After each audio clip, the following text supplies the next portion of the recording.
김유한이에요. 전도사님, 벌써 한 해의 마지막 주일이에요. 와, 그러게요. 시간이 정말 금방 지나가네요.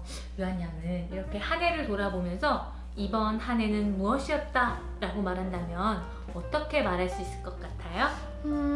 이번 한 해는 즐거움이었다. 즐거움이요? 왜요? 이번 한 해는 무척 즐거운 일들로 보낸 것 같아서요. 그래요? 어떤 즐거움이었는지 궁금한데요. 그러면요, 내년에는 더 즐거움으로 보내면 좋겠네요. 그렇네요. 전도사님께서 왜 그런 질문을 하셨는지 알 것 같아요. 그래요? 한 해를 마무리하는 시점에서 뒤를 한번 돌아보면 앞으로 맞이하게 될 시간들을 잘 준비할 수 있을 거예요. 전도사님, 그럼 오늘은 더욱 잘 한 해를 마무리하고 더욱 잘 새해를 맞이할 수 있는 성경 말씀을 들려주시면 어떨까요?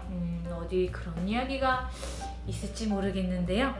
그럼 오늘은요, 모세의 마지막 이야기를 들려줘야겠는데요. 한 해의 마지막 주에 모세의 마지막 이야기라니 뭔가 기대되는데요? 정말요? 기대해도 좋아요. 오늘은요, 신명기 34장을 펼쳐보기로 해요. 구약 성경의 모세오경은 창세기, 출애굽기, 레위기, 민수기, 신명기 이렇게 5편의 성경으로 이루어져 있어요. 이스라엘 사람들은 이 5편의 성경을 무척 소중히 여기면서 율법의 말씀으로 생각했죠. 태초에 하나님이 천지를 창조하시니라 라는 말씀을 알고 있나요?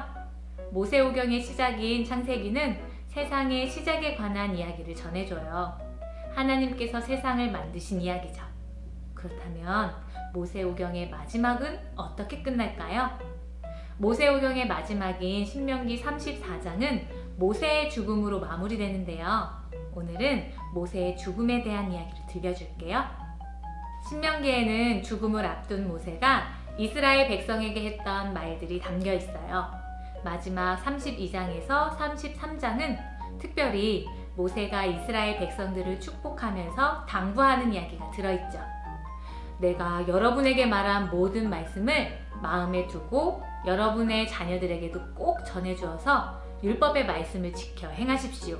그렇게 하면 하나님께서 여러분이 건너가서 살 땅에서 평화롭게 살게 하실 것입니다. 이렇게 말이에요. 이야기를 마친 모세는 하나님의 명령에 따라 느보산이라는 산에 올라가요. 이때 모세의 나이가 120세였다고 하는데요. 그때까지 모세는 힘이 있었고 눈빛도 살아있었다고 하네요. 느보산에 올라가니 모세에게 건너편의 땅들이 보였어요. 아니, 하나님께서 모세에게 가나안 땅의 동서남북 모든 곳을 보여주셨어요. 하나님께서는 단순히 땅의 모습이 아니라 이스라엘 백성들이 그곳에서 평화롭게 살아가는 모습, 말씀에 순종하고 율법의 말씀을 지키며 살아가는 모습을 보여주셨을 거예요. 모세야, 네가 꿈꾸는 모습이 이런 모습이 아니냐? 하고 말이죠.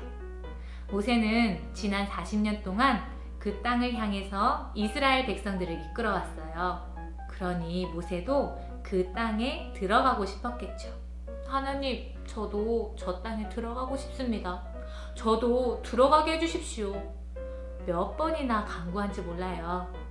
하지만 하나님께서는 그때마다 그리고 오늘도 말씀하셨어요. 너는 건너갈 수 없다. 하고 말이죠. 신명기 34장 5절의 말씀을 읽어보면 그렇게 여호와의 종 모세가 하나님의 말씀대로 죽었다고 해요. 모세는 땅을 바라보며 이렇게 말했을 거예요. 네, 하나님, 제가 이곳에 남아서 이스라엘 백성들이 건너갈 수 있게 하겠습니다. 어쩌면 모세는 이스라엘 사람들이 지난 40년 동안 있었던 광야와 새롭게 가야 할 가나안 땅 사이에서 징검다리의 역할을 했을지도 모르겠어요. 모세가 이곳에 남아 있어야 이스라엘 사람들이 건너갈 수 있는 것이죠. 성경을 읽어보면 그 후에 모세와 같은 선지자가 다시는 없었다 라고 말해요. 모세가 최고라는 이야기죠. 하나님의 모습을 보고 하나님과 대화하였으며 수없이 많은 능력으로 애굽의 왕 바로에게서 이스라엘 백성들을 구해내었고 더욱이 이스라엘 백성들이 건너갈 수 있도록 도운 사람이라고 성경은 이야기하는 거예요. 여러분, 우리가 믿는 신앙도 그런 것 같아요. 우리도 누군가의 도움으로 누군가가 전한 말씀을 통해 예수님을 알게 된 것처럼 우리를 신앙으로 인도하고 건너오게 한 사람들이 있다는 거죠. 이제 한 해가 지나가고 새로운 한 해가 시작돼요. 새로운 한 해에는 누군가를 위한 징검다리가 되어줘야겠다는 목표를 가지고 살아보면 어떨까요? 하나님께서 여러분과 함께 해주실 거예요. 전도사님, 마지막으로 가는 모세의 뒷모습이 너무 멋진 것 같아요. 그쵸?